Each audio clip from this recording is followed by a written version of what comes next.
চটপট বাঙালি রান্নাঘরের তরফ থেকে আপনাদের স্বাগতম। আজকে আমি টমেটোর একটি চাটনি রেসিপি নিয়ে হাজির হয়েছি। আর তার জন্য প্রথমে আমি তাওয়ার মধ্যে দিয়ে নেব হাফ চামচ গোটা জিরে, হাফ চামচ গোটা ধনে আর দুটো শুকনো লঙ্কা, গোটা 6 কালো গোলমরিচ। এটাকে আমি একটু পিষে নেব। অন্যদিকে আমি গ্যাসের মধ্যে একটা কড়াই বসিয়ে দিয়েছি। কড়াইয়ের মধ্যে আমি দিয়ে নিলাম কিছুটা পরিমাণ সর্ষের তেল আর দিয়ে নেব একটা তেজপাতা, যেটাকে আমি ফাটিয়ে নিয়েছি, আর একটা শুকনো লঙ্কা, আর দিয়ে দিলাম 1/3 চামচ পাঁচফোড়ন। এটাকে আমি 10 সেকেন্ডের জন্য প্রথমে একটু ভেজে নেব। এবার আমি এখানে দিয়ে দেব আমি 250 গ্রাম পাকা টমেটোকে আমি এইভাবে ছোট ছোট কেটে কেটে রেখেছিলাম, সেটাকে আমি দিয়ে দিলাম। এবার আমি টমেটোগুলোকে একটু নেড়ে চেড়ে নেব।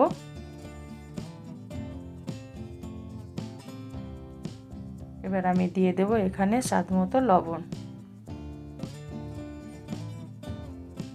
লবণটা দেওয়ার পর লবণটাকে আমি টমেটোর সঙ্গে মিশিয়ে নেব। এবার এটাকে আমি ঢাকা দিয়ে মিনিট 3-4 রান্না হতে দেব মিডিয়াম গ্যাস। 4 মিনিট পর আমি ফিরে এলাম। আমার টমেটোটা সেদ্ধ হয়ে গেছে। এবার আমি হাতার সাহায্যে টমেটোগুলোকে ম্যাশ করে নেব। এভাবে আমি টমেটোগুলোকে ম্যাশ করে নিলাম।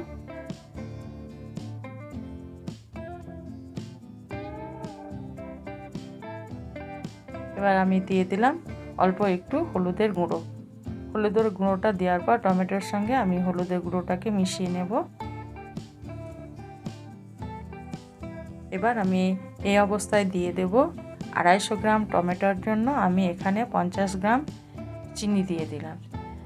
মিষ্টিটা আপনারা আপনাদের পছন্দ মতো দিয়ে নেবেন। আর চিনিটা আমার বন্ধুরা মোটা দানার ছিল।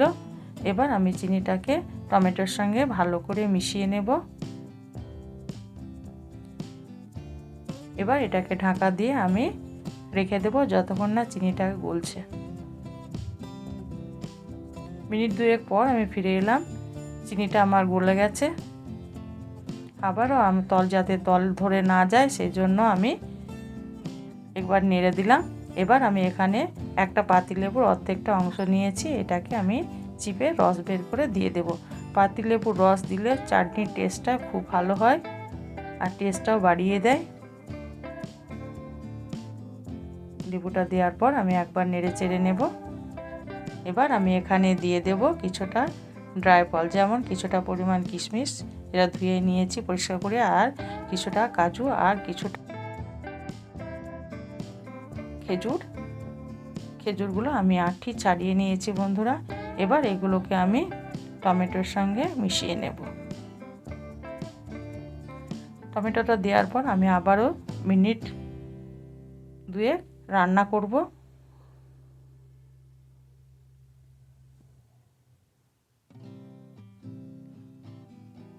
এভাবে আমি নেড়ে চেড়ে নেব যাতে তলা ধরে না যায়। এবার আমি এখানে দিয়ে দেব যে মশলাটা আমি শিলনোড়ায় পিষে রেখেছিলাম, সেটাকে আমি 1 চামচ দিয়ে দিলাম। পুরো গুঁড়ো মশলাটা আমি ব্যবহার করলাম না।